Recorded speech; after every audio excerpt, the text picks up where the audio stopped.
Abonnez-vous massivement sur Aïcha Okoko Network. Nous tous on a la comédie na biso, tous on a mise, tous on a mboko na biso. La comédie bazo kumba bazo kufa ebele. Bintu batamoli monzamba la kisite. Tout qui to tambola ndenge nini, tout to sambela ndenge nini, wili weza na ona naturel. Yesa no biso nzamba zo lobate ko tanto mona to yiba nini to sala. Au moni par rapport ezana ba liwa na ba sorte ebele. OK. Ezana ba liwa mususu mutu ye moko za cause ya liwa na yo. Ena ebela batu bakufi non par rapport que za mukolo na bango fallait bakufa.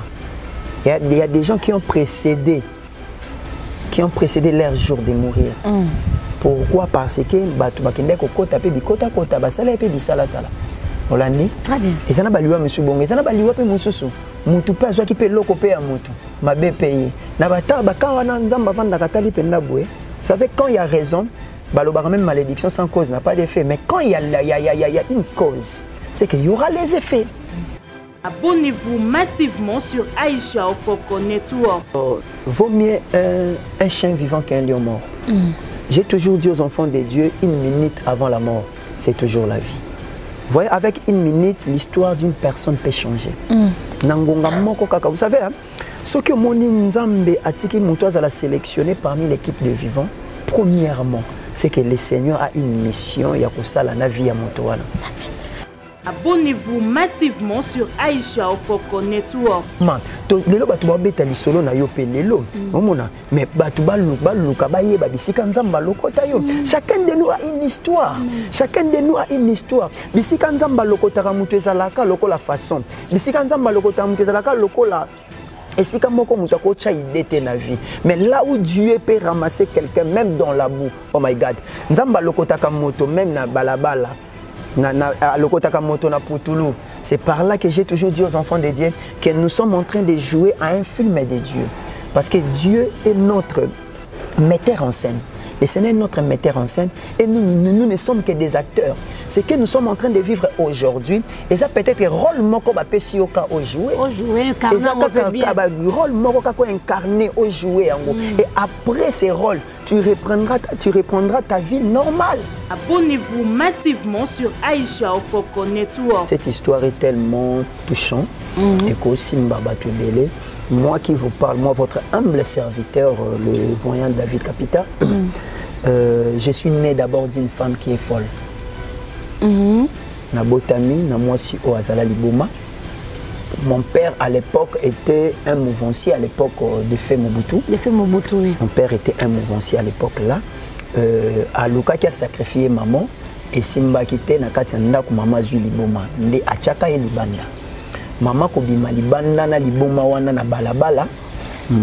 Liboma na balabala na ngaba. Donc, parce que donc, par rapport à l'histoire, papa n'a pas de commission bazalaki na pigeon. Na pigeon. Mouvancier azaki na pigeon. Mais tant moi si à se retrouver mutu esimi sous terre liboma, à se retrouver na balabala tia ekoko ya ngaba. Akoma fa na wenzangaba, mon histoire est tellement connue là-bas. Na wenzangaba Zemi nzoka bimaka na ndako ya libala na nini? Na Zemi. Abonnez-vous massivement sur Aïcha Okoko Network. Que Dieu ne bénit pas s'il ne sent pas l'odeur. Amen. Nzambe, il faut ayoka solo pour Nzamba pambola. Nzambe faut ayoka solo pour Nzamba visiter. Il y a aussi des prières des gens aujourd'hui où ekoma ba solo ya mabe liboso na Nzambe. Et ça na ba losambo ya bato ebele même na mboka o. Et comment ba solo ya mabe liboso na Nzambe. L'honnêteté quand même. Pourquoi Nzamba zokoloba Isaac a solo na mwana bi poussana. Tant mwana zo poussana. C'est par là que le père a senti l'odeur. Okay. J'ai croisé une fille une fois dans mon église. Son mari c'est un joueur congolais mais qui vit en Europe.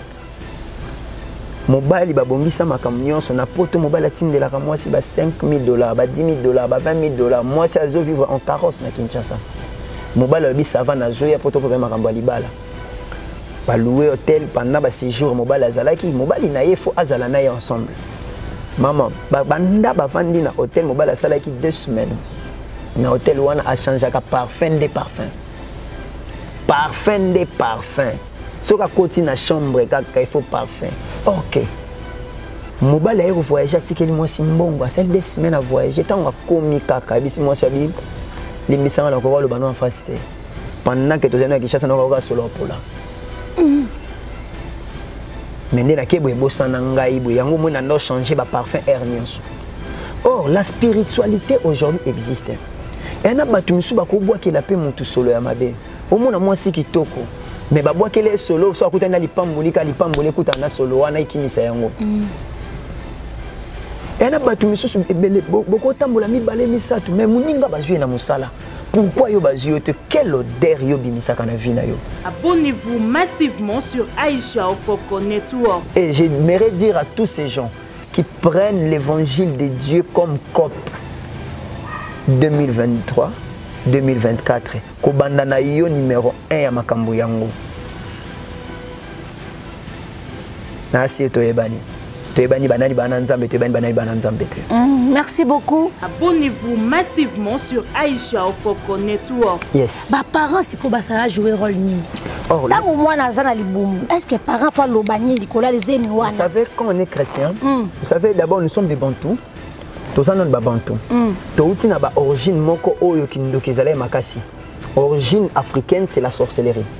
Olandinga maman. Très bien. L'origine africaine c'est la sorcellerie. Koko na biso kala ba nzambe te hein. Bango ba ki bonganga, ba ki bokisi, ba ki boye. Si comme toza na lien wana benga ka lien du sang. Vous comprenez? Le quoi toza na lien wana, ezala lien du sang.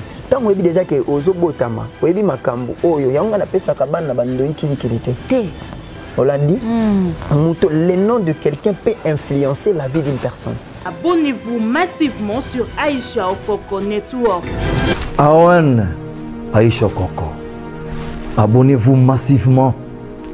Boko sepela. Site Yangonde Aïcha Okoko. Abonnez-vous massivement. Awen Aïcha Okoko. Très bien. Aïcha Okoko Network et le roi Mikolo. Nous avons AON. Nous avons un Japon. Prochaine banane. Il y a un champion, il y a un champion. AON Network. Mais on attend comme moi. Théo Banda. AON Network. AON Network. C'est un champion. Ce que tu vas te faire biso, tu vas pas champion. Il faut savoir que basa la skoni. Basa abonné. Ba vendre la biso. Ba vendre la makamuna biso, ba vendre la chaîne na biso. Chaîne ba nani? Chaîne na biso ya ba champion. Na ba champion. Mabe na yo aussi là. Ah mitenge. Comment il a mangaki yo? Mbote de partout beaucoup de la biso na Katia Network ba abonner na biso merci na bino parce que vous avez s'abonner massivement na chaîne na bino Aïcha Okoko Network vous avez vraiment ébélé bo vandi bo sim ba téléphone na bino ba écran ba machine partout beaucoup AON merci parce que vous avez s'abonner massivement et ça joue super bien mais ma solongo ndengezo kende vraiment il faut to kum sara tato parce que bibe sara biso so mériter louange na adoration. Yango lelo penza to emeli bino voyant za ngana bien penza wana mosala nzambe ninga sala ka penza to mona batu belé ba koma penza bazwa ba message na bango epi maloba ekokisa mina ka na kombo na Yesu na kolinga penza voyant moko se présenter malamu et pas balanzi ya network pour ko zambala yambo ba yoka mbote voyant mbote maman na lingi penza ngana ibo malamu na mosala tata oyo salaka mais la lingo se présenter malamu pour zambala yambo ya na émission na biso na AON. OK, que le Seigneur Jésus vous bénisse. Pana nzambe nyonso bozolanda biso partout dans le monde. Na bengami na kombo ya voyant David Kapita ba oyo bazalaka nanga mingi ba benganga voyant de cette époque. Oh, voyant de cette époque. Voyant de cette époque. Ba o ba otunaki bango te pourquoi voyant de cette époque? Wana siko motuna wana eza bino ndefu botuna bango pona nini ba bengaka nga voyant de cette époque parce que bayebi makambo oyo tata nzambe asala na biso longa. OK, merci beaucoup voyant Kapita batba côté la biso penza na rappelé ba bazuzo tout à l'heure azali penza mosai na nkolo. Yebisa biso. Comme on voyant ba chonde ko cha to longa de cette époque oh lundi on a vu ba chonde ko cha pourquoi comme voyant. OK, d'abord mutabota maka akomaka voyante mais mutabota maka voyant. Dans ta ligne la Bible, nzamba zolo bana Jérémie avant que je t'ai formé dans les ventres de ta mère, je te connaissais et je t'avais établi comme un prophète. Muto komaka, ce que moni muto biso na koma prophète, c'est que c'est un aventurier. Mais ce que moni muto bi na botama, kobanda libumu ya mama depuis l'éternité, nzamba tinenga na sena moi étant un prophète. Or un voyant, ce n'est qu'un simple prophète. Voyant zaneka mosakoli parce que aux autres dans la Bible, na 1 Samuel 9, Bible lobby Saül a zotuna, mais si nous y allions, que porterons-nous à l'homme de Dieu, car il n'y a plus de provisions dans nos sacs. Et les serviteurs lui disent, voici, il y a dans cette ville un homme de Dieu. C'est un homme considéré, tout ce qu'il dit ne manque pas d'arriver. Allons-y, peut-être les voyants Samuel nous fera connaître les chemins que nous devons prendre. Donc, la Bible, les moutons, voyant, c'est le prophète Samuel. Okay. Donc, un voyant, ce n'est qu'un prophète. Autrefois, on les appelait les voyants, mais l'autre, on a un prophète. Or, si on m'appelle aujourd'hui voyant, c'est par rapport, il y a tant de âge à 8 ans. Ok. Tant que âge à 8 ans, alors tu seras appelé voyant. Et ça moko ya lisolo o to na yango lelo par rapport au lengeni to zwa kita ya kokutana na Nzambe ko expliquer bana na Nzambe nyoso bolanda biso partout dans le monde et qu'est-ce que Jésus est capable de faire aujourd'hui dans les vies des gens. Amen. Merci beaucoup. Mais tu as pensé voyant, tu as touché, commis encore le bêtise dans moto à CP Nango, Église Ezali. Oui, Église Ezali. Je suis le représentant ici à Kinshasa de la mission Salem International. Okay. Et partout dans le monde. Les visionnaires de la mission Salem International, c'est le bishop Jean-Claude Kayembe au Azana Côte d'Ivoire, na yo plus grand mission Salem Ezawana. Tous en Pointe-Noire, toi en États-Unis, toi en Canada, tous partout dans le monde. Et ici à Kinshasa, c'est moi les représentants de la mission Salem International. Tozali na Cité Verte. La Cité Verte, ah ok. Yebisa biso penza toki mo makamoko le bwana na benzi on na kati tango le bete nzamba yebiso na âge à 8 ans makobenga voyant. Isolo ngozaki nini? Bon, moi na nzambe nyonso azolanda biso. Nayebi que cette histoire est tellement touchante et qu'aussi mbabatu belé. Moi qui vous parle, moi votre humble serviteur, le voyant David Capita, je suis né d'abord d'une femme qui est folle. Na botami, na moi si au Azala Liboma.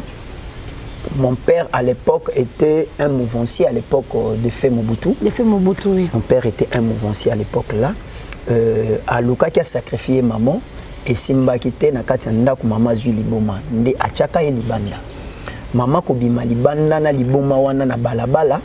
Liboma na balabala na ngaba. Donc, parce que donc, par rapport à l'histoire, papa n'a pas de commission bazalaki na pigeon. Na pigeon. Mouvancier azalaki na pigeon. Mais tant moi si à se retrouver mutu et simi sous liboma à se retrouver na balabala tia ekoko ya na ngaba.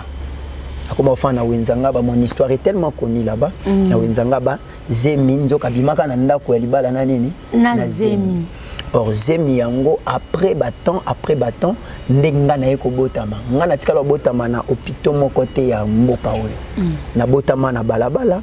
Moi c'est libomo batu bayebi ke libomo azala na coin oyo. Donc libomo aliaka ni basali tata na zemi batu mawa bazala kawana. Donc ba comprendre que moi sozo le la passe ya kobota ba mama ya quartier. Baye bazipi maputa bazingi maputa bota mabongo na bota mabisika wana bongo bakati motolu après nazokola kaka wana pour moi na limota liboma boya ki babotola mwana naye azana mwana naye. Moi je n'ai jamais connu le lieu maternel tout consort biloko moi bongo bana misu ezakeno baba na tosobota lelo mwana melaka dole amelaka miliki soki nini biso tozwa temps ya koyeba yango te zwa oyeba yango te donc nakoli na fulu yango moni lelo nazana compassion ya batu oyo namona bango na balabala comme les enfants de la rue tout consomme et koleka après les années nakoli bongo tellement na quartier na âge ya 8 ans batu nyonso bayebaki ngai zaki mama oyo yoka mawa bapesi bino biloko kolia oyo yoka mama elamba bapesi bino bongo vous comprenez nakomaki pe na baninga oyo na balabala quoi oyo tozalaki na bango bana mikia na bosakana mwana oyeba teke wana mwana mutaliboma ata baopekisa ye boye tokosaka quartier bakoyeba teke mwana wana mutaliboma ata baparents na bao baopekisa bosakana na mwana na te bokozwa infection bokozwa nini place alala. Mais il y avait des amis au petit lelo misusu bakomi pe basali na Nzambe misusu pe lelo bakoli pe toza na bonne relation to na bonne relation na bango misusu bakomi pe ba responsable lelo toza na bonne relation na bango et koleka nazalaki bongo. Un jour je me souviens quand j'avais 8 ans Je me souviens quand j'avais 8 ans. Même quand je parle même ces langues françaises, parce que je n'ai jamais été sur les bancs de l'école. Donc, ils ont l'école mon côté oyo bakolo bakeno ngana tanga na ebi primaire te bana tozo botande ba yebi yango mais ngai moto na loba na ebité tout ce que je suis c'est Jésus. Amen. Tout ce que je fais dans la vie c'est Jésus. Et partout nzamba zwi temps ya komema biso ezala na Congo to libanda ya mboka ezaka Yesu. Amen. Ezaka Yesu yango na lobaka na bato que je ne peux jamais ko sala lolendo liboso kombo wana parce que je sais d'où le Seigneur m'a retiré. Amen. Mokolo wana je me souviens j'étais en train de jouer avec Baninga Tozo Sakana na balabala. J'avais une culotte rouge. Na single si je me trompe pas noir. Tozo Sakana nde bana babetaka ballon na balabala. Tout à coup, j'ai vu une personne. Namoni moto a télémi à l'espace. Son visage brillait. Il avait des cheveux blonds, des cheveux naillés, et il qui tina ma belle, a télémé à l'espace, ma connaît ma belle, mais il a une robe moko a pembe ko briller. Il y avait des étincelles et banda bimana misunaye. Et namoni a benginga na kombo moko kombo oyo ba pesa ngango na ba mama ya quartier. Kombo ba pesa ngai. Aujourd'hui, tout le monde m'appelle David. Mais j'ai un nom au maman quartier, tant on a botami, parce que moi, qui aimé de tout le monde. On m'appelait Aimé. Aimé. On m'appelait Aimé à l'époque. Nangaba. Wenzangaba, mon histoire, je suis connu là. Langalanga ba impili wana c'est là où croisement langalanga ma impili qui sanga ni place maman na ngai ya mutalibo mazala ki wana place to koleli wana. Namoni mutu wana télémi à l'espace à Benginga 3 fois à Benginga Aimé et tant on a talié mbalamoko ko talaye je suis resté stupéfait mais na conversation auto salana ndeko na mutu wana conversation on a limité que lesquels abiso ata 1 minute na limité que lesquels abiso 1 minute pendant que na tikali stupéfait à Beninga et Mabiko Banda Lelo, tu ne seras plus aimé. Barobenga au voyant David.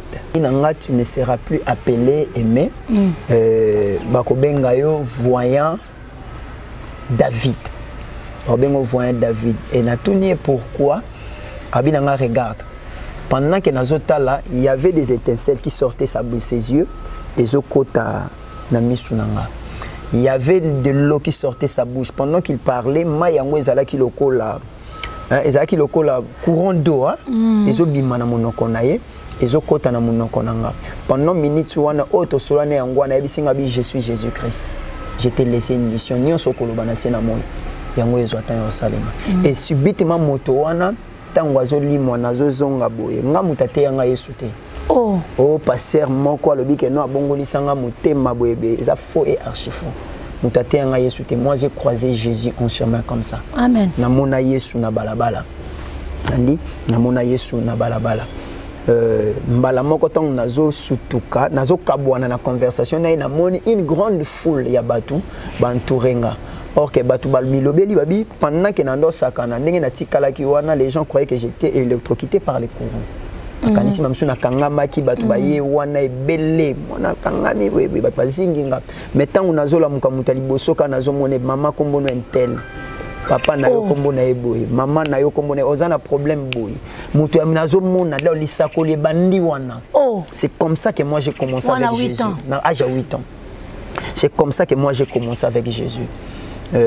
Na banda ko sakola bongo mutu alakisa nzambe te mutate yanga Yesu te et pendant que nazo sakola bongo batumisi babi c'est que liboma ya mama na esali nini ezui moi na bamso akomi liboma mais il y avait un homme de Dieu que je de l'estime j'ai un homme de Dieu que je de l'estime abanda ko leka vanda yo kapena makambo asakoli pona mutu eza ya solo asakoli pona mutu eza ya solo asakoli pona mutu eza ya solo non ça c'est peut-être l'appel de Dieu nzamba bengaka mutu na balolenge belé peut-être que Dieu l'a investi dans la capacité surnaturelle oh il faut encadrement. C'est par là que cet homme de Dieu là et cette grande foule a crié au message que j'avais apporté ces jours-là. Et cet homme de Dieu que j'ai salué à pensant l'apôtre Ndanou Betchael, que le Seigneur vous bénisse et merci pour l'encadrement. Et cet homme de Dieu là qui m'a pris et ma maman après cette période, je suis venu dans l'église. tovanda siko na l'église ya mosali na nzambe wana ndeto évoluer bongo jusqu'à aujourd'hui. Le Seigneur a fait de nous oya koki kosala na biso et toza toujours na kati ya nzela ya Yesu Christ. Amen. Merci hein bato bazolanda vraiment nzambe azwaka mutu na coin na ye. Et j'azwaka bato nyonso quelque part. Mais histoire ngo eza mo makasi mingi. Mais bato bande ko croire na otinis na minute ya ba okazoko be liboma. Mimo eko za fraîche. Oko ba réaction ba musu bano zandeni. Bon, par rapport à ma réaction, Moutounion Sozaki dans l'étonnement. Moutouto Azalaki on a dit dans l'étonnement, bah Luka Hotel, bah Opé Akoboya, Bazoboya. Parce que Batubandima, comme Mutumbala Morote. Bah Opé Oboya, Bazoboya, bah Obakokepe Kondima, sur place on a Bazondima. Mais parmi Bateau Bandima, parmi Bateau Bamona, Moussala, Nangandenge et la Bandana Yesu. Aujourd'hui, Lélo et Belé, Bazali, et ils sont chez moi, Bazo, comment dirais-je, Bandimela Nzambenanga. Vous comprenez? Comment peut koya ko sambela kokumisa Yesu longo na biso parce que ba yebi bisika oyo Yesu alokota biso. Bozo papa le souté, papa botika omoni souté. Bon, par rapport il y a papa après ton ngai wana, je sais que on a qui tant qu'on retrouver après, mais qui qu'on retrouver bandeko. O bazaki liboso na ngai. O bazaki liboso na nga bandeko basio bazaki liboso na nga na qui retrouver bango. Oto ba ndengeni. Na retrouver bango parce que famille à maman. Tant maman qui m'a bongo na bazemi ndenga kendaka bakoma ko luka banda yeba pete bayaga landa o moi sabimaka bayeba koma ko luka bakoma ko luka na sima ko luka mutu moko ayebaka bango abisonge na mona mwana bino liboma na mwana bino liboma quelque part nde bakoma ko ya même temps on a botamaka ba famille à maman balinga par rapport à histoire balinga ba botola mwana mais aboya na modèle moko ba botola mwana na ye aboya na modèle moko ba botola mwana na ye mais famille lokola bayeba qui déjà contre oyo mutu na bango liboma sala ni nazalaka il y avait toujours de l'œil sur leurs membres de famille. Donc yangwana et par après tant que on kola na bandi kola mukie na nzambe tant kutana ngande ba ekoloba na ngai que non tu as aussi des sœurs. Ozana bandeko biso toyebi malgré papa ekokufa na akufaki. Nous avons bandeko oyo bisoto yebi fokutana bandeko non. C'est comme ça que je vais retrouver mes sœurs. Mais l'homme de Dieu va tout à l'heure bazana ba problème bazapeli msuna bakana. Mais il s'est dit que dans un adolescent dans un batu dans un famille ba jara matino ruisa. Vaut mieux un chien vivant qu'un lion mort. J'ai toujours dit aux enfants de Dieu 1 minute avant la mort, c'est toujours la vie. Vous voyez, avec 1 minute, l'histoire d'une personne peut changer. Vous savez, hein, ce que Moni Nzambe Atiki Moutoise a sélectionné parmi l'équipe de vivants, premièrement, c'est que le Seigneur a une mission, il y a que ça la vie à Moutoana. Donc c'est pour dire aux enfants de Dieu qui nous voient partout, qui nous suivent partout dans le monde que l'échec n'est pas Jésus. L'échec n'est pas Jésus. Amen. Donc Jésus a la capacité, il y a qu'à changer l'isolo qu'on a bon moïnayo. Jésus a la capacité, il y a qu'à mémé espoir. Bisika vie et le quoi beba. J'aime ces versets dans la Bible, j'espère. Ils ont mukanda Jean. Bible lobby, ils ont même premier miracle batubele balobelaka. Il y avait des 6 vases de terre au batika ki libanda. Pendant que les autres bazala qui na bango na kati kuna na nos ya Kana.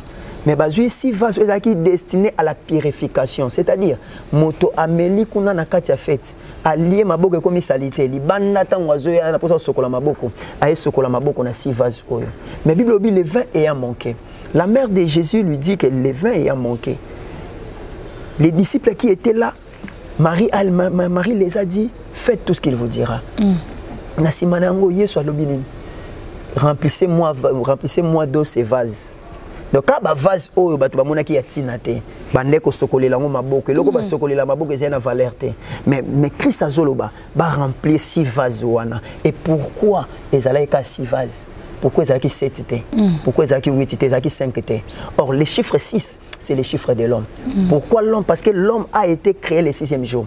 Donc le Seigneur voulait simplement dire aux gens ou faire voir aux gens que pour que vie à mutu ezonga malam faut na zongisa mutu na création. Or c'est à la création nde babongisa ka makambu biloko ezala malam. Omoni na likambu nyonso soki mutu azongi na source. C'est à la source que la solution est ça les makambu. Vous allez remarquer, Élisée, tant que que Liwa est en mboka, qu'est-ce qu'Élisée est en train de faire? Élisée le bénin, donnez-moi du sel et un plan neuf. Élisée à la source.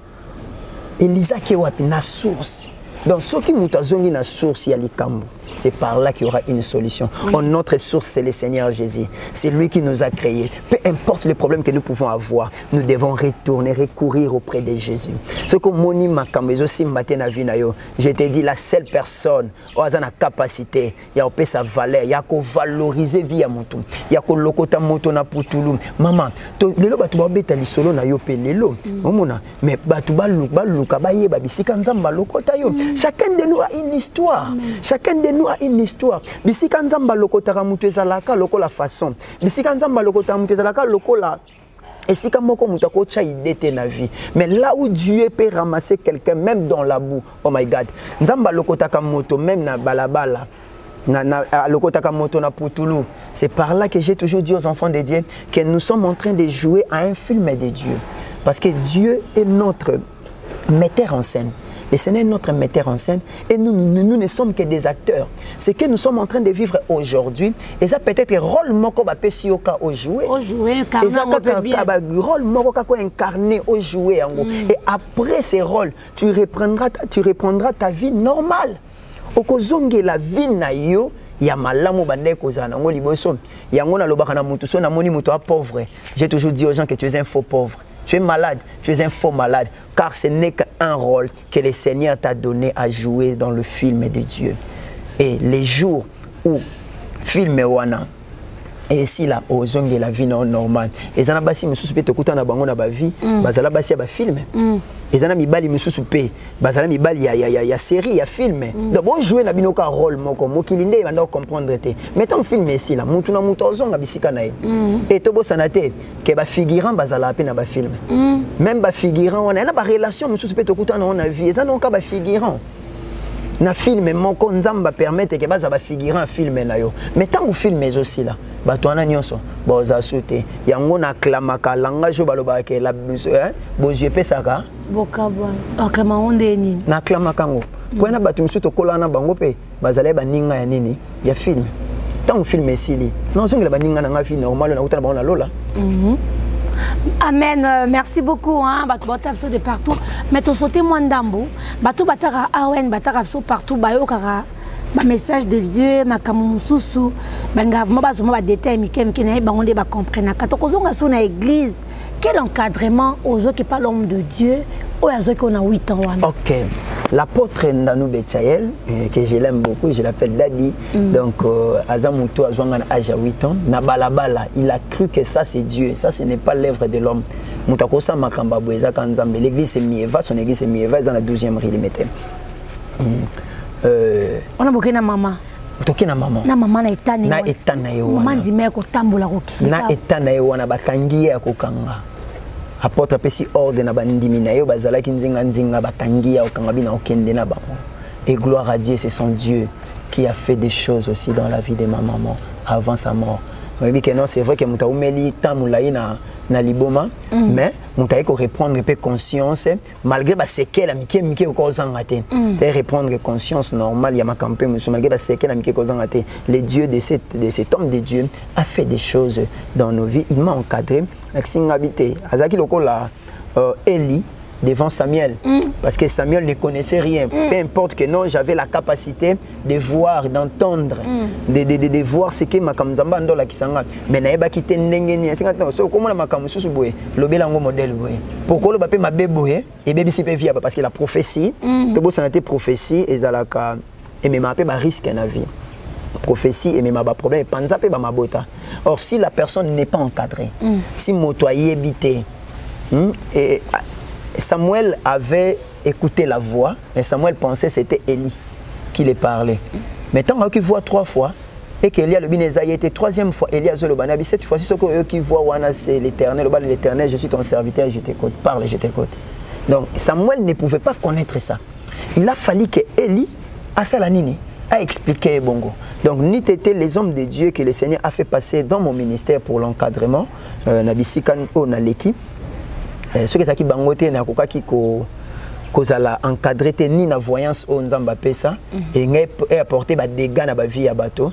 J'ai été encadré, j'ai été baptisé, j'ai été consacré, j'ai été affermi ni et pas ba mpaka oyo nzamba tchaki liboso na ngai. natonzi botonzi merci mingi mais na makambo ngo nozolo bangamba voyance ngo parce que koyoka yo pe ça vraiment que nzamba mais moi ba dimension mususu yo tozomona na ba comédien na biso tozomona ba mise tozomona mboko na biso ba comédien bazokumba bazokufa ebele bintu batamolimo nzamba la kisite soki tokotambola ndenge nini soki tokosambela ndenge nini wili weza nango naturel yekisa na biso nzamba azoloba te koto antomona toyeba nini tokosala omoni par rapport ezana baliwa na basorte ebele ok ezana baliwa mosusu mutu ye moko aza cause ya liwa na ye ena ebela bato bakufi non par rapport que eza mokolo na bango efale bakufa il y a des gens qui ont précédé leur jour de mourir pourquoi parce que bato bakende kokota pe bikota kota basala pe bisala sala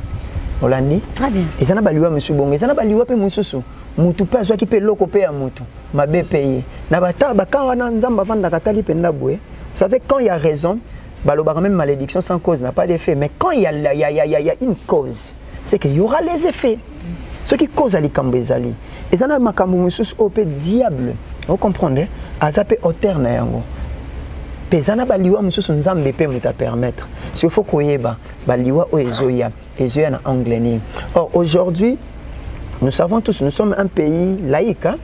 Nous sommes un pays laïque la RDC c'est un pays chrétien malgré la religion la confession ils ont ébélé mais la RDC c'est un pays chrétien la RDC c'est un pays chrétien donc partout na Kinshasa ce que zana mutu alobiki ayoka liloba nzambe te c'est que mutu ana malade o baluka na balabala oyoka liloba nzambe okende na wenzi oyoka na babus oyoka liloba na nzambe même na réseaux sociaux na médias oyoka liloba na nzambe quitte à la personne de croire seulement mutu andima kaka pour que solo ya mabe wana elongwa parce que batu bele ba comme tambo na ba solo ya mabe donc c'était aussi le message que le Seigneur m'avait donné aujourd'hui ba solo ya mabe za ebele na ba vie ya bato Nikolo ko envier c'est ça Nikolo te muninga te Aisha ko ndenga komi bongo ngai pe na kende boy yo kanise mba musu ya simba kikisi yo ke kuna obela aliboma te obeli okufa te okufi boy ko respecter ba principe ma besoin pourquoi parce que envie qui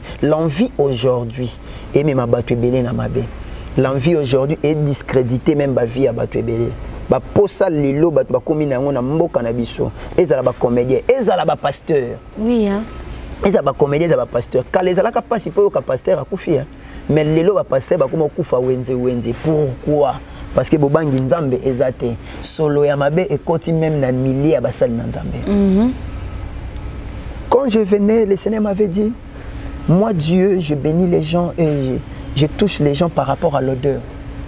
Soloni ni moutazo présenté liboso na nzambe. Isaac, na Genèse 27. Isaac azolo bana moane et Jacob nin, approche-toi mon fils, que je puisse te bénir. Je ne sais pas si nous pouvons lire la parole de Dieu. Amen. Tanga ma komi papa. Nous sommes dans le livre de Genèse. Genèse 27. Nous sommes au 21e verset. Isaac dit à Jacob, approche donc que je te touche, mon fils, pour savoir si tu es mon fils Ésaü ou non. Jacob s'approcha d'Isaac son père, qui le toucha et dit, la voix est la voix de Jacob, mais les mains sont les mains d'Ésaü. Il ne le reconnut pas parce que ses mains étaient velues, comme le main d'Ésaü, son fils, et il est béni. Et il dit, c'est toi qui es mon fils Ésaü. Et Jacob répondit, c'est moi. Isaac dit, serre-moi que je mange du gibier de mon fils, afin que mon âme te bénisse. Et Jacob le servit, il le mangea et lui apporta aussi du vin, il but. Jacob s'approcha et le baisa. Isaac sentit l'odeur de ses vêtements, puis il les bénit et dit, l'odeur de mon fils est comme l'odeur d'un champ que l'Éternel a béni. Amen. Ok.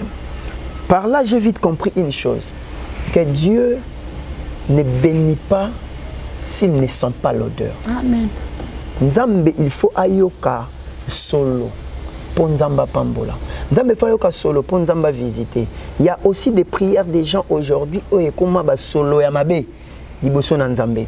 Et ça n'a pas le sambo ya bato belé même na mboka o. Et comment ba solo ya mabe liboso na nzambe. L'honnêteté quand même. Pourquoi nzamba zokoloba Isaac azoloba na mwana bi poussana. Tant mwana zo poussana. C'est par là que le père a senti l'odeur. Okay. J'ai croisé une fille une fois dans mon église. Son mari c'est un joueur congolais mais qui vit en Europe. Mobile babongisa makamnyo son apoto mobile atindelaka mwasi ba $5,000 ba $10,000 ba $20,000 mwasi azo vivre en carrosse na Kinshasa. Mobile bi sava na zo ya poto pour makambo libala. Ba louer hôtel pendant ba séjour mobile azalaki mobile na ye faut azala na ye ensemble.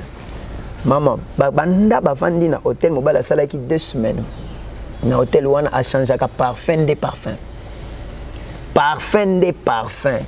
Si on a na chambre, il faut parfum. Ok. Mobile a voyagé, il moi simbongo. Celle des semaines à voyager, tant on a commis caca, bis moi sabi, les messants la le banon en face. Pendant que tu es qui chasse na solo pour là. Mais na ke bo sanangai bo yango mo na no changer ba parfum air nyonso. Or la spiritualité aujourd'hui existe. Et na batu misu ba ko boa ke la pe mutu solo ya mabe. Au moins moi si kitoko. Mais babwa kele solo so akuta na lipamboli kuta na solo wana ikimisa yango.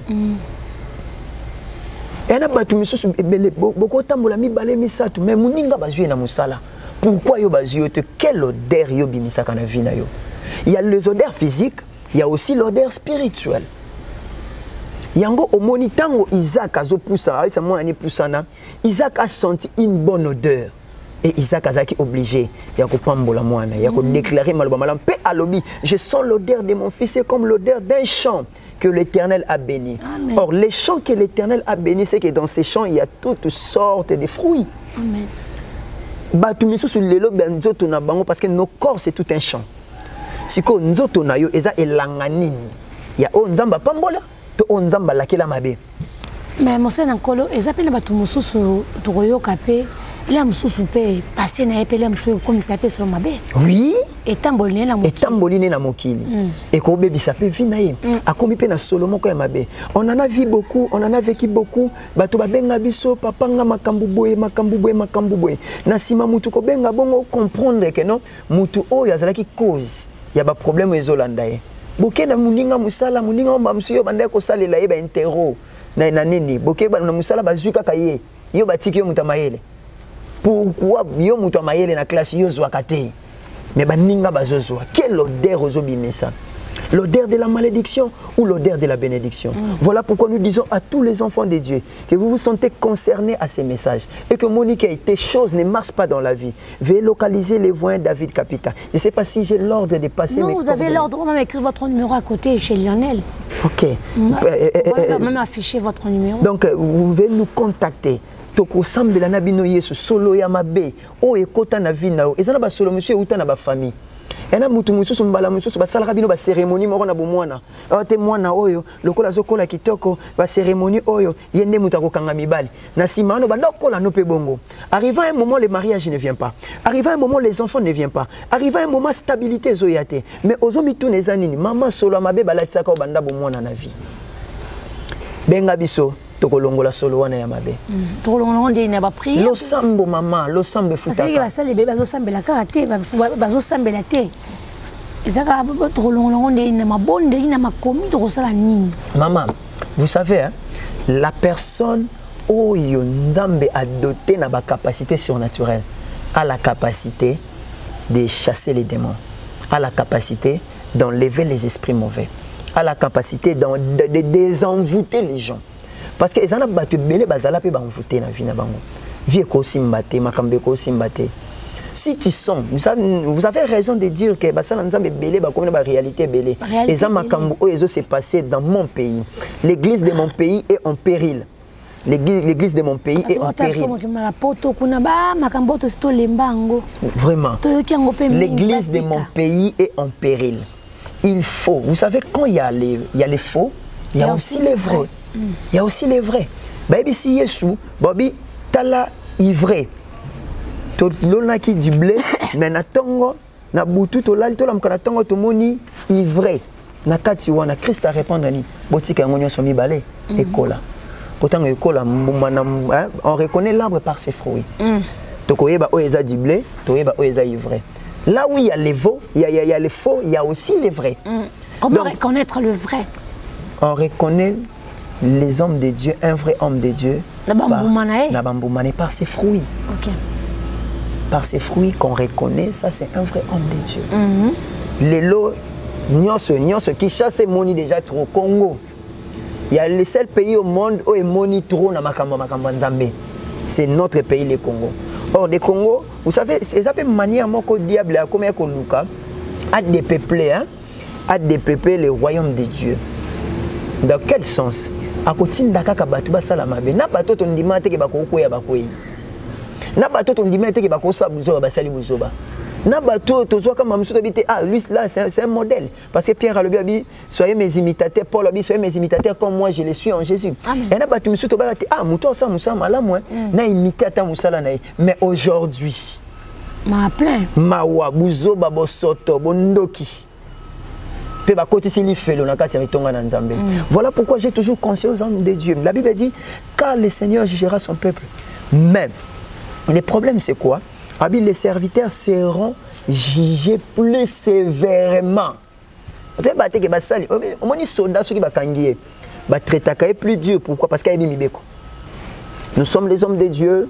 Bozaba papa, bozaba ninga, bozaba leki, bozaba bana, les éminents hommes de Dieu comme Bolinga Babenga Bino. Je respecte tout le monde, mais répentez-vous. L'évangile du Congo, bozo memi yango mabe. Le lenge bo memi yango bano bazo na sima, bazo beba. Nenge bo memi yango bokokoti sa ebele abatu na lifelo. Soki pona mutu moko abongoli motema fete za na lola. E bongo soki mutu moko apengwi na lola ezala nini? Matanga. Yo siko muto sala ke batu ba pengwa. Bible lobi malheur à celui qui sera l'occasion de chute.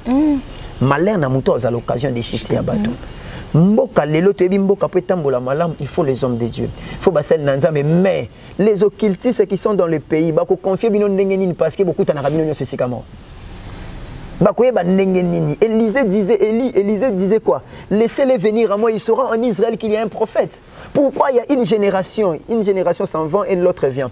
Génération moko ezobima. Mais pourquoi bino ba bêtise na bino bolinga bo bebisa même à venir il y a génération bazoli ka bazongisa kimia bazongisa esengo bazongisa bolamu na évangile à Congo.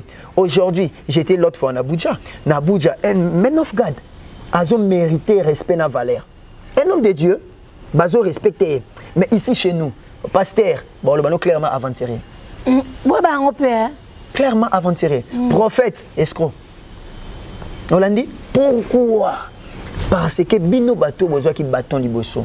Hier vous étiez des modèles, mais aujourd'hui, vous êtes des occasions de shit de plusieurs personnes. C'est le temps pour vous de vous repentir parce que moi le Seigneur m'a dit 2023, 2024, Nzambe azoboma.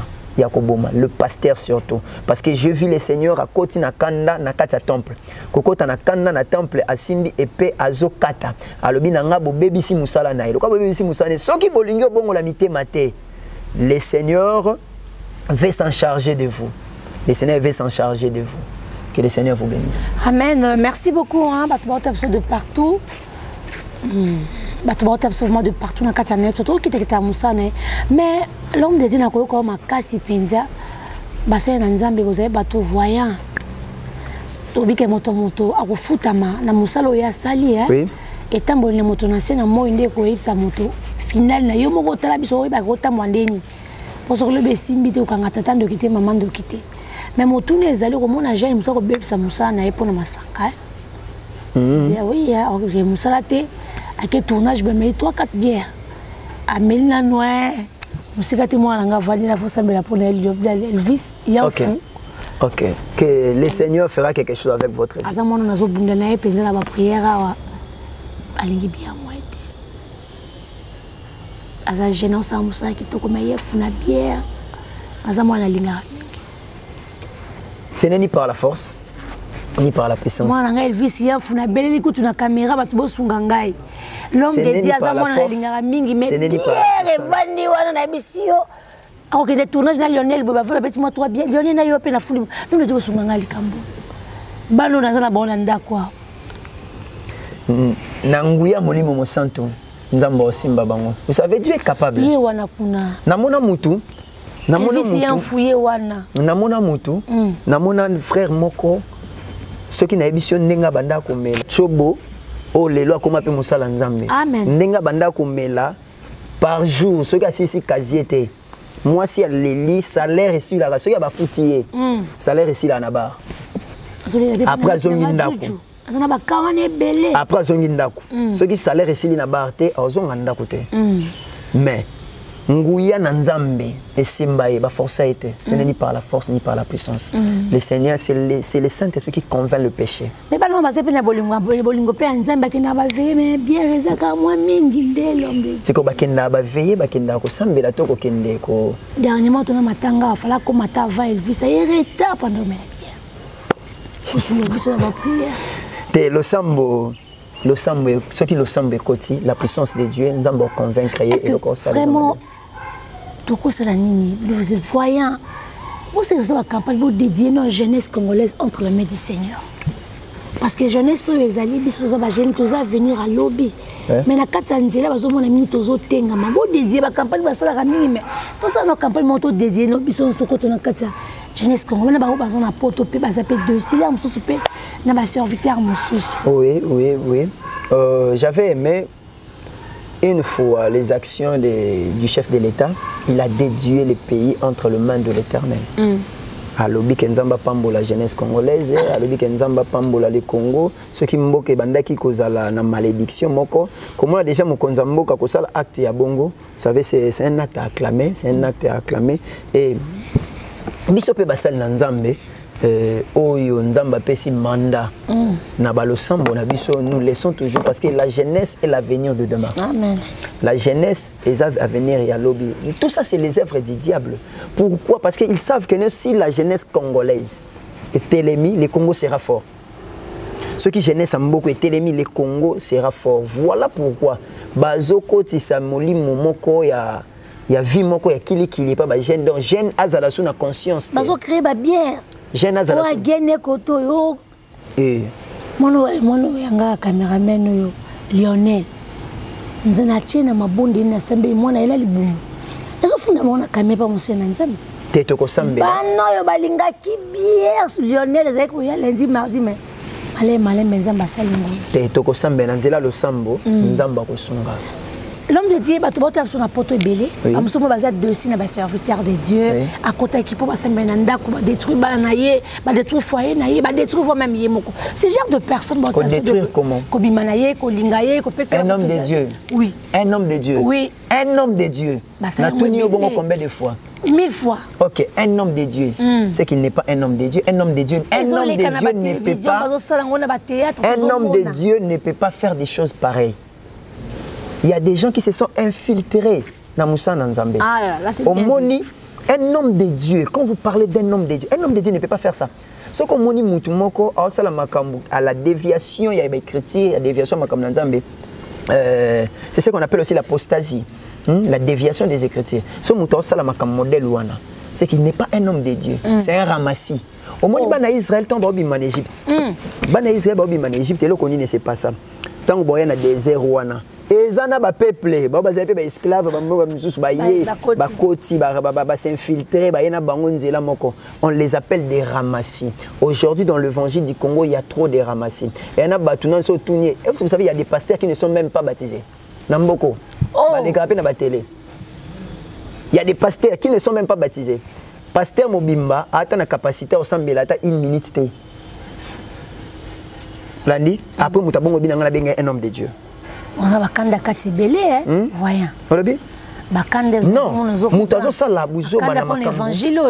Non, ça c'est l'évangile de Jésus. Amen. Si c'est pour Dieu, il y a un bien-aimé, il y a un frère qui l'a dit, si c'est pour Dieu qu'on le fait, alors qu'on le fasse bien. Ce qui est pour Nzambe to salango, to salango malamut. Ce qui est pour na aventure, to pour na makamzu so ko mais si c'est pour Dieu qu'on le fait, to salango bien. Pour comment est loko eza Nzambe? Les gens ne voient pas que Dieu tue. Il y a quelques jours passés au Brésil, ils ont joué à la personne de Dieu. Basaka Nanzambe, ba élever Satan na mboka, ba sali ba mars, je sais pas si vous êtes au courant. Toujours. Et le lendemain, qu'est-ce qui s'est passé? La colère de Dieu s'est manifestée. Basaka Nanzambe, ba zuipe ya bango. On ne se moque pas de Dieu. C'est qu'un homme aura semé, il les moissonnera. Tous les prophètes qui se disent. Et ça, il y a des gens, comme je regarde la télé, il y a des gens qui ont un côté dans net, je zappe. Je n'ai pas de bêtises. Je n'ai pas de bêtises. Je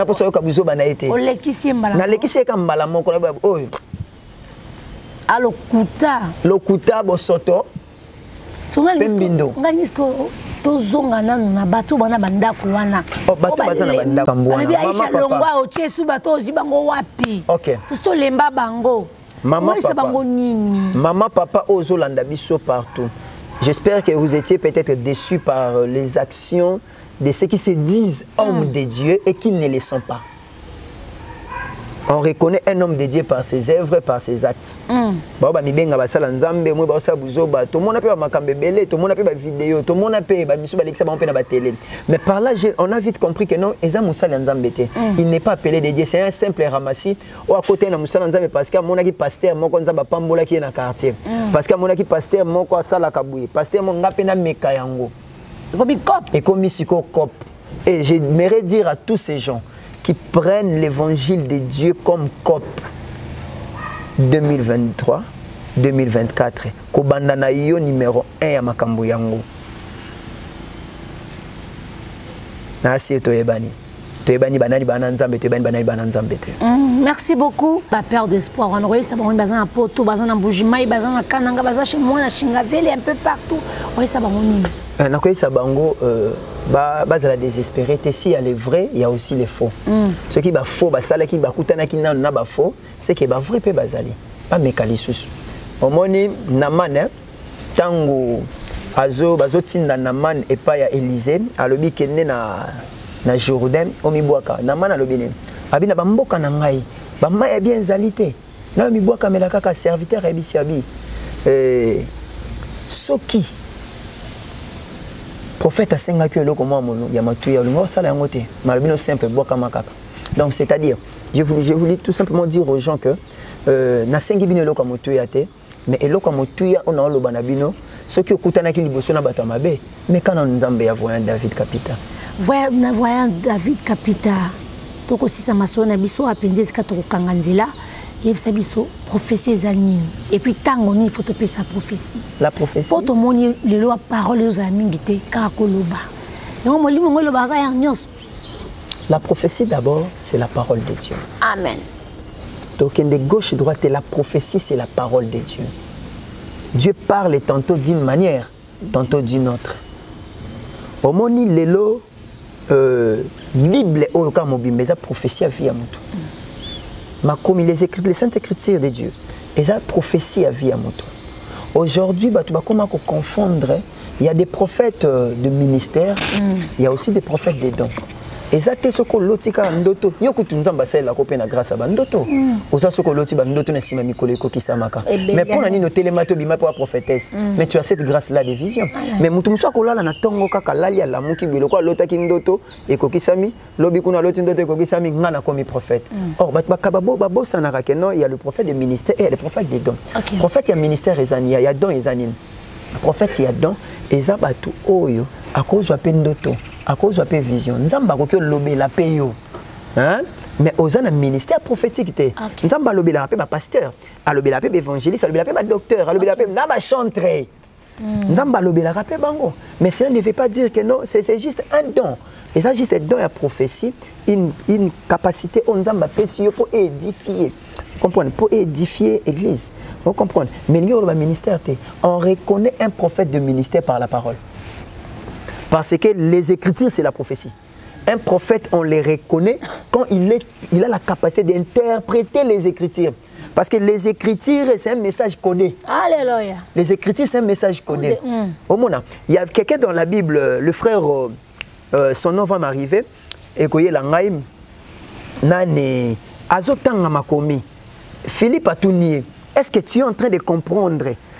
Philippe Atounier, est-ce que tu es en train de comprendre ce que tu es en train de lire? Abi nako comprendre ndenge nini. Ceux qui basali nini, ba ebisi ngaite. Eni Éthiopien.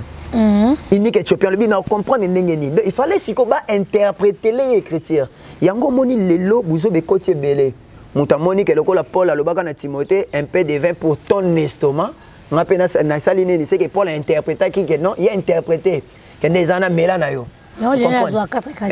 yango moni mutamoni ke Paul alobaki te pona kovanda mwasi ndenga za wana soki ana likamba kotuna atuna mobile nena ndako ye pa ke ko interpréter na ndenge na ye Bible lobi mwasi te ya te mais lokola Paul alobaki ke non abalaki na ye Bible lobi to balate voilà yango moni ndoto soki eza mal interprété parce que la Bible c'est tout un songe ce que moni Bible eza ndoto eza mal interprété et comme maliwa mais ndoto eza interprété ndeme makavi on interprétera kitoko Joseph hein Joseph n'a pas interprété ndoto kitoko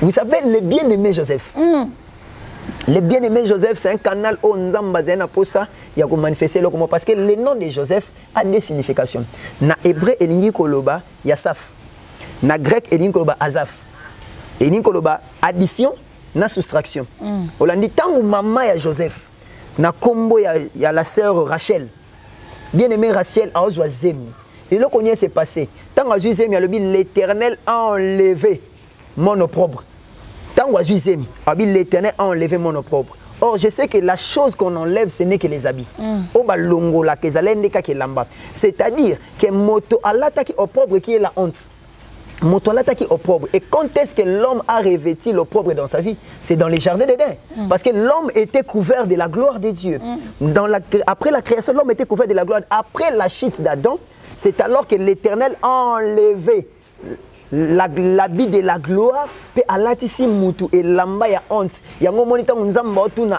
Adam où est-il Adam zolo Seigneur j'ai honte mon honte et après le péché j'ai honte parce que je suis né c'est après le péché que mon honte est sanini ezokota donc c'est par là Rachel motazolata et lamba ya soni maintenant où Joseph azoya l'arrivée de Joseph Rachel azoba l'Éternel a enlevé mon opprobre donc c'est-à-dire elamba Adam latisaka nga ya soni na elanga nedene nzamba zolongo langa yango donc c'est-à-dire ezosenga kaka présence ya Joseph pour que elamba wana elongwa or Joseph a amené des choses Joseph a amené addition na soustraction tangu maman azoloba bi a enlevé donc c'est-à-dire bazo soustraire son immense qu'on a vu à Nani, il y a Rachel.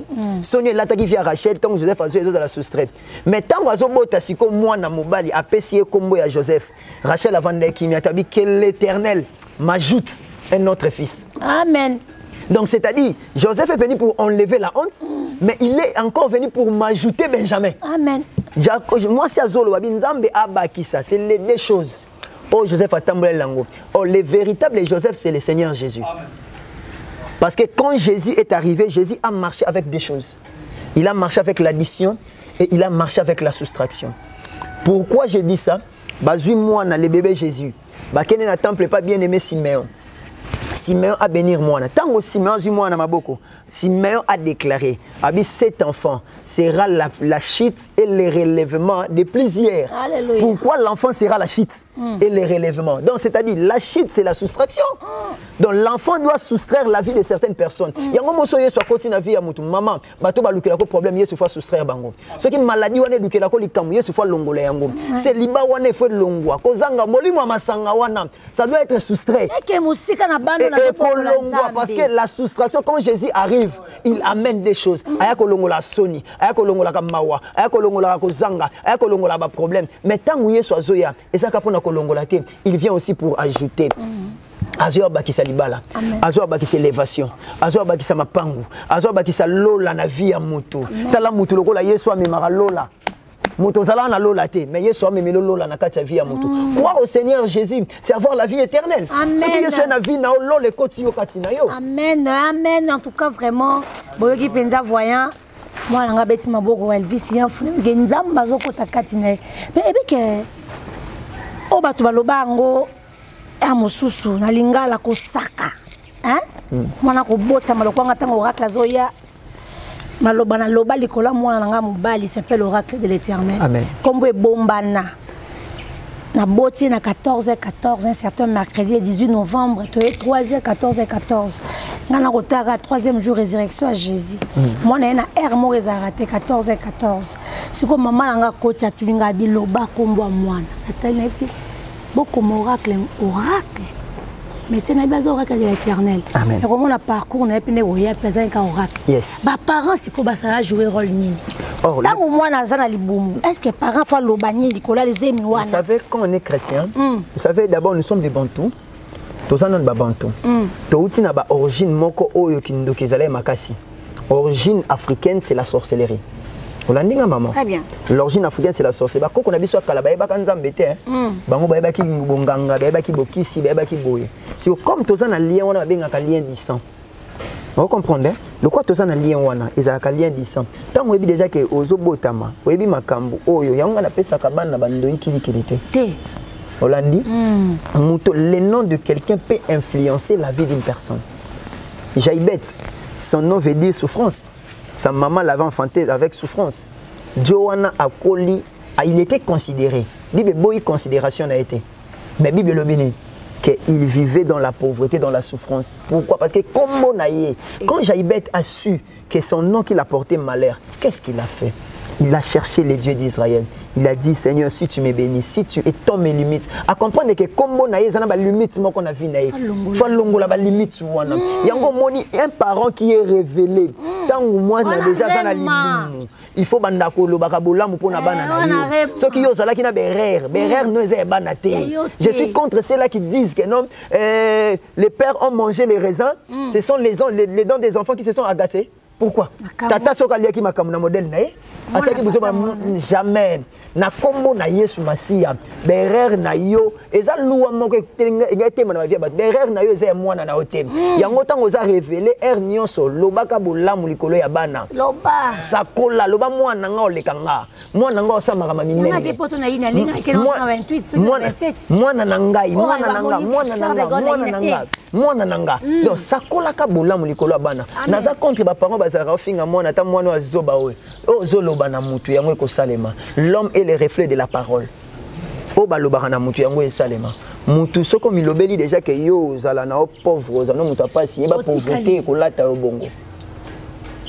Mutu alobaka mutu eloko komela ka na vie eza oyo ya bimisaka na monoko na la vie ou la mort sans le pouvoir de la langue. Il y a une puissance dans nos paroles. Voilà pourquoi quand nous disons nous devons faire trop attention na nini tozo bimisa na maloba na biso. Nini tozo loba et c'est peut rapporter une vie ou ekoko mema kufa. Na para moi na pandi abondi ndenge tolobaka na braza abondi l'autre là abondi télé apandi télévision obande finga mona c'est la bénédiction. Yebi ba parents combien bazo luka mona panzata sanya pamba panza moi été ba parents combien bazo luka mona oh molimo destruction te panza ya mona zo sepela na bozui o nzamba pesi laissez les enfants aussi ba sakana tika bana ba jouer moi je pense à jouer ligne TV ligne TV vous pas ligne na soit to ba piner vous savez oui déjà moi na déjà tant oui que non on est ba oracle wana ba parents ba laksaki déjà nzela ya malamu nzela ya nzambe depuis bo mwana na so akoli eza pasi pasa buzoba akoza na baninga mais akotambola lolenge mona bango te akoza na bato mais baoza lolenge monte. Pourquoi? Parce que olagi yango lakisa mwana nzela ya bolamu banda bo bébé pambola mwana na yo amen loba maloba ya malamu pona bana na yo tokeka na bible maloba ba parents ezana be fait na ba vie ya bana makasi. Mais bana lelo bazo bangote bana lelo ba yeba yangote parce que c'est l'envoûtement et continue kati mboka mona télé maman bazo pambolo zo beta karayo. Il y a un homme au nom de Jacob. Jacob a boti bana nae mukula zo pambola parce que na Israël héritage papa tike la bana eza bangombe te na baninte c'est la parole. Jacob azo pambola bana abandi ko pambola bandi pambola ena mwana ne liboso bi Ribin. Tu es ma prééminence, tu es ma force. L'enfant de ma jeunesse, ma vigueur. Ça c'est mais tu n'auras pas la prééminence parce que tu es monté sur la couche de ton père. Oh, moi, na ya liboso na Israël. Ce qu'on botelé prééminence, c'est ali pouvoir baper sakabana ya liboso na Israël. Donc, à vivre na yango, yaya. Mais si ko Jacob a boto la moi na yango, abi okozwa yango te. Vous comprenez? Jacob a bine okozwa yango te, c'est que Ribin na sena moi. Azala une importance te. Déjà quoi papa bomi, papa boyo pesa. Papa boyo pesa pour ani. Bolandi la été. Te ba aboya ko pesa parce que Ribin abima kana mwasi na ye. Ah OK. Olandi papa garda ka silence. Papa garda sko. Azeli siko mukolo kabola lipamboli. Yes, akandi esiko. Akandi esiko lipamboli wana. Na sima kanda ezua. Mais or Ribin bande ko vivre, tribu wana mobimba. Un prophète a compris que ton père biologique peut te maudire, mais moi, les prophètes, je peux enlever cette malédiction. Mon sacolia est na combat Moïse. À comprendre que ce que Ruben avait dit, ce que Jacob avait dit, c'était la mort pour Ruben. A détruit ma génération. Mon sacoli, Moïse dans Wazoya, qu'est-ce que Moïse a dit? Moïse a gagné que Ruben vive. Amen. Que Ribin vive. Dans Deutéronome, Ribin vivrait. Assez ici Ribin. Abi ma génération est à la béni. Comme on a bandé qui non abandi sakola bolam. Est-ce que ba remezo ya? Abandi sakola bolam. Vous comprenez? Donc mon sakola longolio. Niango na zolo bana bana nyonso balakela bango na batata na bango musuni ya nzoto. Tika malédiction wana elongwa na kombo na Yesu. Je viens comme Moïse. Na ekolongo la malédiction. Oh maman quartier lakela yo. Tata quartier lakela yo. E bandeko mema odeur ya mabe na vie na yo. Odeur à malédiction bandeko le kanavino. Je viens comme un simple serviteur de Dieu. Sur l'ordre qui m'a été surconféré à la croix. Je viens enlever cette malédiction au nom de Jésus-Christ. Lipamboli na nzambe musala ekulusu et accompagner toute ta vie. Amen. Dans le nom de Jésus. Balinga te, tu réussiras dans. Amen. En tout cas, merci beaucoup l'homme de diète aussi ici. Mais moto na moko ezaleti, nous avons basé dans nzambe. Est-ce que moto soit ressemble pe moto? Akola ke la moto mabé likambo ya yebite. Une malédiction sans cause n'a pas d'effet. Mais pourquoi la chiste bazo vivre toujours dans la kanzambe vers moto? Likambo esimba ki te po aisha loba ki po moto boisa ki maji pas que gêné.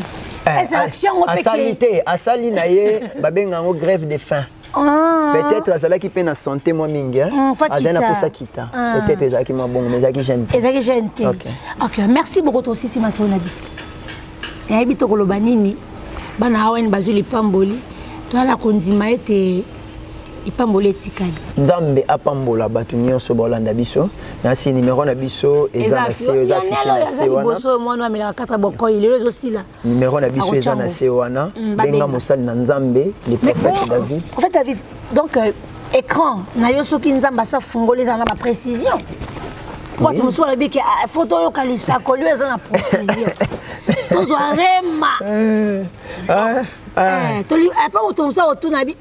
qu'on est par rapport à bateau ezana bateau belé bateau asirnomenga bakombe belé par rapport à makambo o ba moni nzambe ko sala donc tokoki ko lobela mingi siri yango te moto nyonso moni ko zana problème benga biso toko sambela nzambe pona bino soki sepeli silo la to détailler ti na kati to détailler parce que ezan saka te nzamba benga mutu voyant muta mokili te nzambe je mona epenza mais siko ba côté ndazwa onde obi côté nzamba zo ba côté nzamba lokotanga mozo pe lopoto pe zo makito ko mona mona mutali bongo nayebi na ngakutu mona ngotanga français nayebi na ngakutu ndenge balobaka nayebi te soki ezana professeur moko ba kena tangisa mwana na classe nayebi te so mutu moko te makenga na collègue ne ya classe azate hein nous sommes remplis na sagesse na intelligence maman est-ce que bina te en anglais na yebi te que na te en anglais na buja oh ngana yebi ça c'est espoir pesa ngango peko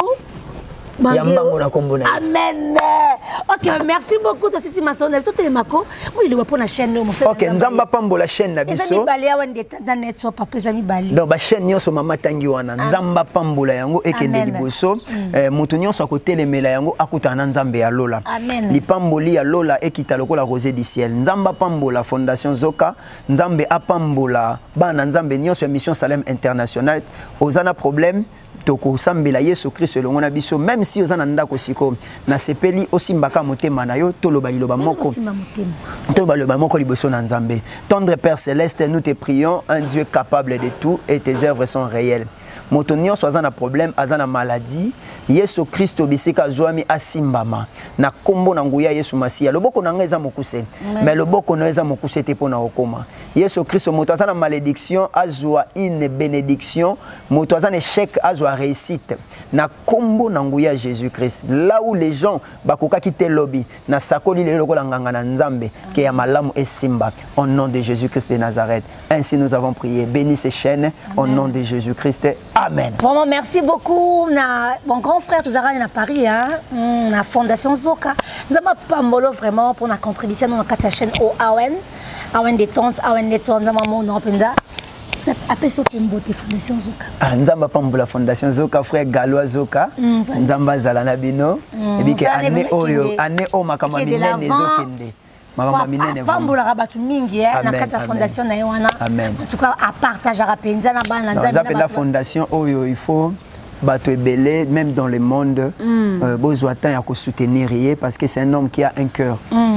Asungaka asalela rabato bolamu tika nzambe pe apambola pc sous longue vie. Amen. Pour s'abonner massivement na Awen Détente na Awen Network ba surprise eza ebele kala minute au mona film pe écoute na kati ya Awen Détente. Merci. Bye bye.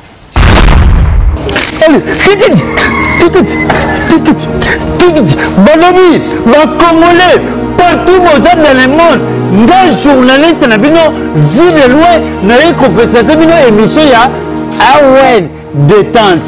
Awen Détente. Thank you very much, Maricha.